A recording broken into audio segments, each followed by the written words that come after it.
L'apôtre Jean a eu une vision de Dieu et du Christ dans toute leur gloire. Découvrez comment cette vision impressionnante a changé la vie de Jean et peut changer la vôtre également. Maintenant sur la clé de David avec Gérald Fleury. Bonjour à tous. L'apôtre Jean a parlé du nom de Dieu. Dieu a de nombreux noms, mais l'apôtre Jean a parlé d'un nom spécial de Dieu. Quel genre de nom spécial a-t-il? C'est un nom très inspirant et je pense que vous le verrez au fur et à mesure que nous avancerons. Dans le premier chapitre de l'Apocalypse, Jean nous décrit une vision qu'il a eue. C'est la raison principale pour laquelle Jean a trouvé ce nom inspirant pour Dieu. Pour moi, le premier chapitre de l'Apocalypse est la vision la plus puissante de la Bible. Jean connaissait le Christ lorsqu'il était sur terre, mais il n'avait jamais rien vu de comparable à cette vision d'Apocalypse chapitre 1. Il n'avait tout simplement jamais rien vu de tel. Le premier chapitre de l'Apocalypse décrit comment Dieu le Père et Jésus-Christ nous apparaissent. À mon avis, il n'y a aucune description dans la Bible comparable à celle que l'on trouve dans le premier chapitre de l'Apocalypse. Je vais vous paraphraser quelques versets. Dans Apocalypse 1, versets 15 et 16, il est dit que sa voix est comme le bruit de grandes eaux. C'est la voix de Dieu. Il avait dans sa main droite 7 étoiles, c'est-à-dire les 7 anges des 7 ères, chacun ayant une ère à superviser. Et voici la dernière moitié du verset. Et son visage était comme le soleil lorsqu'il brille dans sa force. Son visage était comme le soleil lorsqu'il brille dans sa force. Voilà donc quelque chose de très profond. Comment pouvons-nous vraiment voir et comprendre Dieu si nous n'étudions pas et ne méditons pas sur ce que tout cela signifie? Si vous vous arrêtez pour y réfléchir, vous verrez que ce que Dieu nous dit est tout simplement stupéfiant et dépasse l'imagination. Pour moi, il n'y a pas d'autre vision dans la Bible qui en soit légale. Parlons donc de la vision de Jean, car s'il l'avait vue en réalité alors qu'il était de chair et d'os, cela l'aurait détruit en tant qu'être humain. Je vais vous lire quelques versets dans ce chapitre et noter le verset 12 qui dit « Je me retournai pour connaître quelle était la voix qui me parlait, et après m'être retourné, je vis 7 lampes d'or, où il est question des 7 chandeliers d'or. » Cela signifie vraiment 7 lampes. Ce sont des lampes, et à chaque époque, cette lampe est la seule au monde. C'est très fort quand on y pense. C'est la seule lumière parmi les ténèbres. La Bible en parle à plusieurs reprises. J'ai déjà écrit que cette lampe serait la seule lumière dans un monde très sombre. C'est ce que Dieu dit dans la Bible. C'est la seule lumière. Et au verset 13, remarquez ceci, « Et au milieu des 7 chandeliers, quelqu'un qui ressemblait à un fils d'homme, vêtu d'une longue robe et ayant une ceinture d'or sur la poitrine. » Dieu est donc en plein cœur de son Église, de son peuple élu. Il est toujours en plein cœur de cela, parmi son propre peuple qui proclame certainement son message tout le temps. Et Dieu veut être là, il veut s'impliquer en tout parce que c'est son message à sa propre Église, mais aussi au monde entier. C'est donc quelque chose de très saint et nous devons en tenir compte. Le peuple de Dieu devrait être saint. C'est essentiel. Au verset 14, il est dit « Sa tête et ses cheveux étaient blancs comme de la laine blanche, comme de la neige. Ses yeux étaient comme une flamme de feu, ses yeux comme une flamme de feu. » Pouvez-vous imaginer l'apparence de Dieu et l'apparence de son peuple, les élus, lorsqu'ils naîtront dans la famille de Dieu? Nous allons ressembler à Dieu et nous lui ressemblons déjà aujourd'hui dans nos traits. C'est ce que dit Genèse 1, verset 26. Mais ici, au verset 15 et 16, ses pieds étaient semblables à de l'airain ardent, comme s'il eût été embrasé dans une fournaise, et sa voix était comme le bruit de grandes eaux. Il avait dans sa main droite 7 étoiles, il s'agit des anges qui veillent sur les 7 airs de l'Église. De sa bouche sortait une épée aiguë à 2 tranchants, et son visage était comme le soleil lorsqu'il brille dans sa force. Quelle déclaration puissante! C'est la seule lumière du monde! Combien de gens le croient? Eh bien, c'est ce que dit votre Bible et c'est ce qui compte. Le peuple de Dieu voit cette lumière très glorieuse. Ils la voient et la comprennent. Ils la voient spirituellement. Et le monde l'ignore totalement, comme c'est presque toujours le cas. Nous devons donc nous rendre compte que Jésus-Christ est le chef de son Église. C'est lui qui est le chef de l'Église, pas un homme sans importance, pas un petit homme sans importance. Il dit qu'il est au milieu d'elle et il en est le chef. Mais les Laodicéens ont perdu le chef, vous pouvez le voir dans Colossiens chapitre 2, et c'est une erreur tragique. Lisons ce que j'ai écrit dans mon livret sur l'Apocalypse. Cela dit, Jean utilise l'expression « le Seigneur Dieu le Tout-Puissant ». Ce titre divin apparaît 10 fois ailleurs dans le livre. C'est en fait le commentaire critique international qui dit 10 fois. Je n'ai vu que 6 fois l'expression « le Seigneur Dieu le Tout-Puissant ». Pourquoi Jean a-t-il mentionné ce nom autant de fois? Cette expression ne se trouve qu'à 2 reprises dans le reste du Nouveau Testament, sans compter quelques citations de l'Ancien Testament. Remarquez donc cette citation. Ce titre divin apparaît 10 fois ailleurs dans le livre de l'Apocalypse, mais seulement 2 fois dans le reste du Nouveau Testament, sans compter les passages cités de l'Ancien Testament.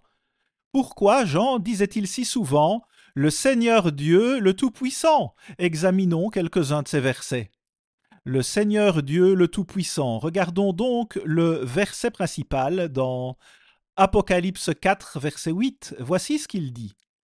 Les 4 êtres vivants, qui sont quelques-uns des êtres angéliques de Dieu, ont chacun 6 ailes et ils sont remplis d'yeux tout autour et au-dedans. Ils ne cessent de dire jour et nuit, Saint, Saint, Saint est le Seigneur Dieu, le Tout-Puissant. C'est ce qu'ils disent. Et c'est ce que l'apôtre Jean voulait dire aussi en évoquant Dieu. Saint, Saint, Saint est le Seigneur Dieu, le Tout-Puissant. C'est un nom merveilleux pour Dieu, si nous pouvons l'appeler ainsi, car c'est en fait toute une expression. Et vous pouvez voir d'autres versets qui mentionnent le Seigneur Dieu, le Tout-Puissant, sans le mot « Saint » précédant la phrase. Vous pouvez lire Apocalypse 11, verset 17, où cela dit Seigneur Dieu Tout-Puissant, puis le verset 3 d'Apocalypse 15, et il chante le cantique de Moïse, le serviteur de Dieu, et le cantique de l'agneau en disant « Tes œuvres sont grandes et admirables, Seigneur Dieu Tout-Puissant. Tes voies sont justes et véritables, Roi des nations. » Et dans Apocalypse 16, verset 7, il est dit « Et j'entendis un autre ange qui, de l'autel, disait « Oui, Seigneur Dieu Tout-Puissant, tes jugements sont véritables et justes. » Jean ne cesse de répéter cela. Seigneur Dieu Tout-Puissant. Tous ces versets se résument à la phrase suivante. Saint, Saint, Saint est le Seigneur Dieu Tout-Puissant. Waouh! C'est la façon dont Jean pensait à Dieu. Tout cela s'inspire du premier chapitre de l'Apocalypse. Ce thème se poursuit et Jean essaye de faire passer le message, donc il ne cesse de répéter encore et encore « Seigneur Dieu Tout-Puissant ». Mais dans le premier chapitre, il ajoute à un endroit « Saint, Saint, Saint ». Quelle belle déclaration! Et l'Apocalypse 19, verset 6 dit « Et j'entendis comme une voix d'une foule nombreuse, et il conclut en disant « Le Seigneur notre Dieu Tout-Puissant, c'est le Tout-Puissant, le même mot grec, et il régnera, il gouvernera ce monde. » Et voici ce que j'ai écrit. Après avoir vu la vision du premier chapitre de l'Apocalypse, il semble que Jean devienne un homme différent. Il est devenu un homme différent. Rien qu'en comprenant cela et en voyant cette vision que Dieu lui avait donnée. Il n'y a rien de comparable dans la Bible. Il avait à l'esprit cette vision de Dieu. Dans le reste du Nouveau Testament, cette expression apparaît 2 fois. Mais après avoir vu cela, Jean a dit « Le Seigneur Dieu le Tout-Puissant » 10 fois de plus, ou au moins 6 fois. Il n'a pas cessé de répéter cette expression.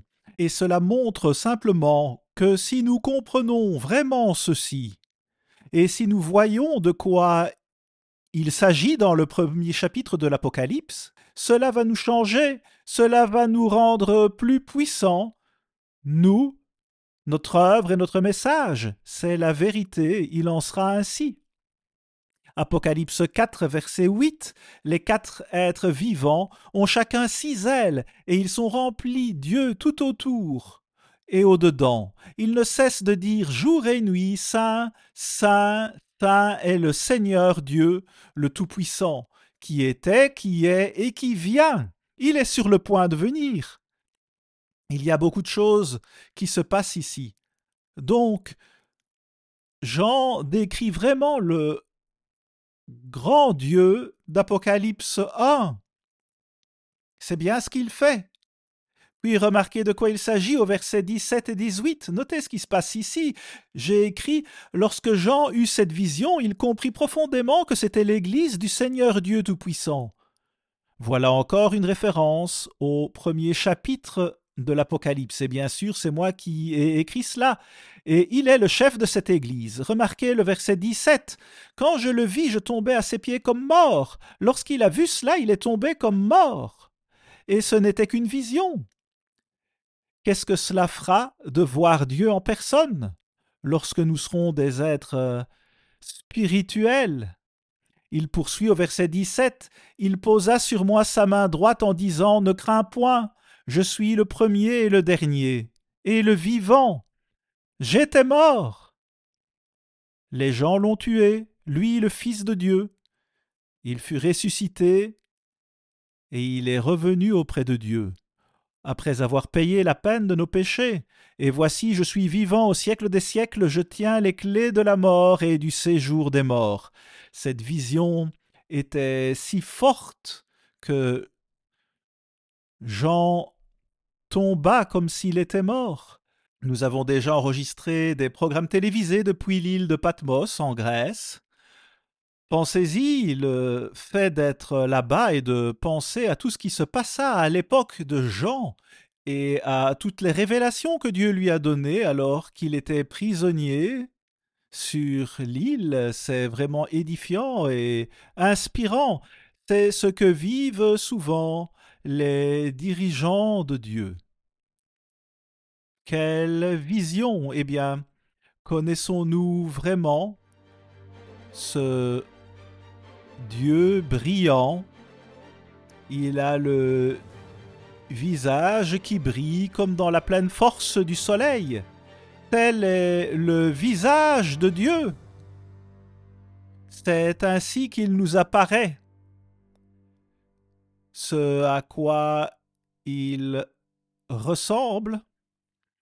Saint, Saint, Saint est le Seigneur Dieu le Tout-Puissant.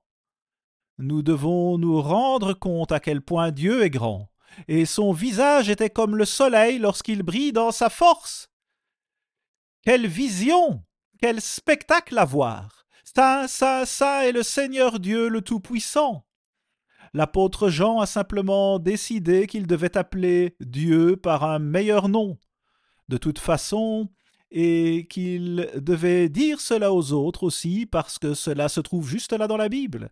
Au verset 20, il est dit « Le mystère des 7 étoiles que tu as vues dans ma main droite et des 7 chandeliers d'or. » Les 7 étoiles sont les anges des 7 églises et les 7 chandeliers sont les 7 églises. Pourquoi la lampe demeure-t-elle dans l'église qui fait l'œuvre de Dieu? Parce que nous laissons briller la lumière en diffusant ce message dans le monde. Nous voulons faire passer le message, nous voulons faire briller cette lampe.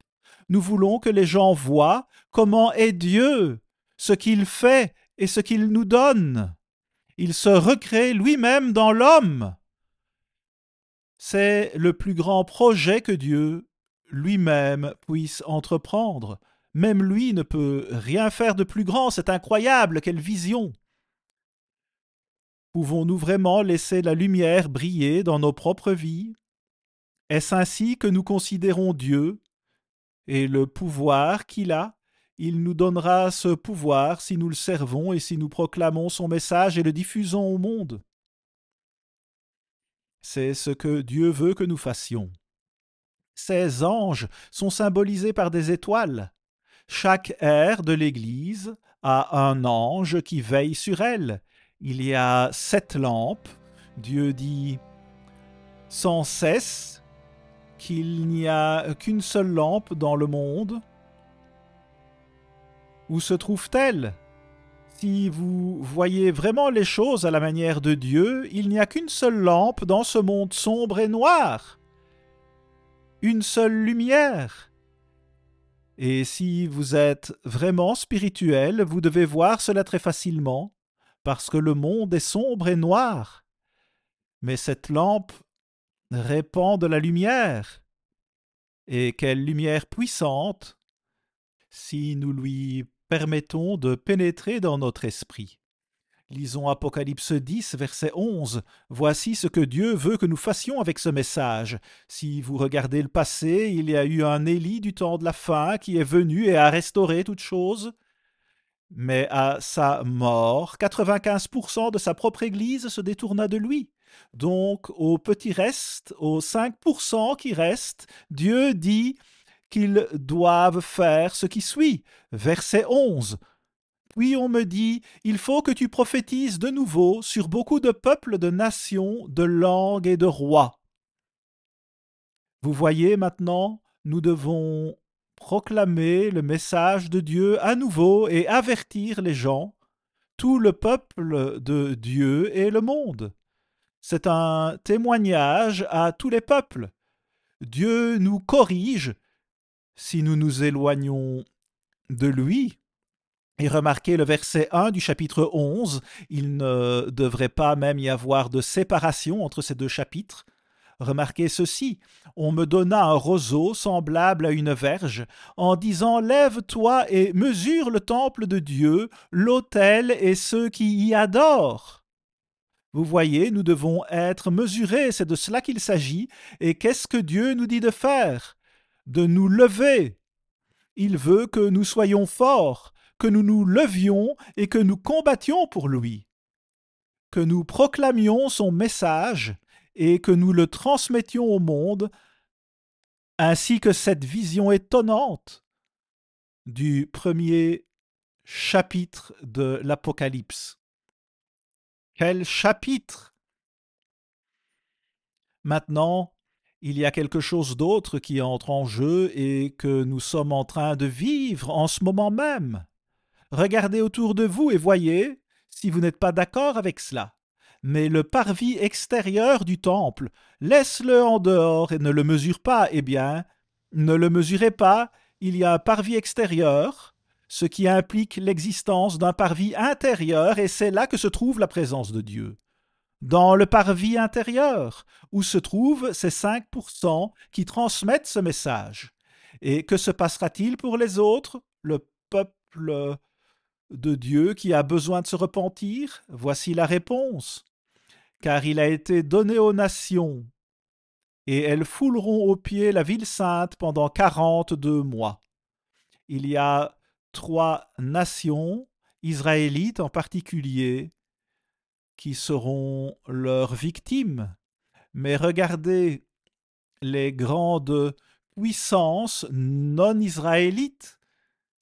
Il y a la Russie, la Chine et l'Allemagne, mais pas les États-Unis ou le Royaume-Uni, ni le peuple juif.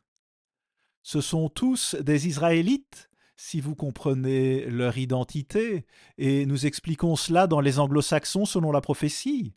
Le verset se termine ainsi, « Et elles fouleront aux pieds la ville sainte pendant 42 mois. C'est 3 ans et demi, et que se passera-t-il ensuite? Eh bien, Jésus-Christ reviendra sur terre. Après la grande tribulation, qui dure 2 ans et demi, et le jour du Seigneur qui dure 1 an. Le Christ reviendra, et nous n'aurons plus jamais que la paix, la joie et le bonheur dans le monde. » Qu'est-ce que cela vaut pour vous? Qu'est-ce que cela vaut pour vous? Remarquez le verset 3. « Je donnerai à mes 2 témoins le pouvoir de prophétiser, revêtus de sacs, pendant 1260 jours.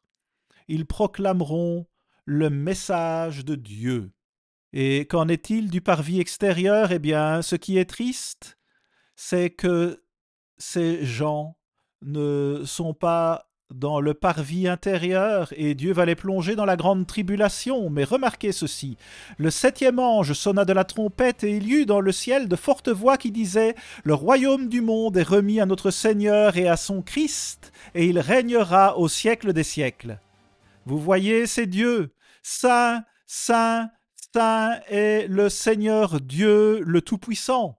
C'est de cela qu'il s'agit. À la semaine prochaine, ici Gérald Fleury. Au revoir les amis.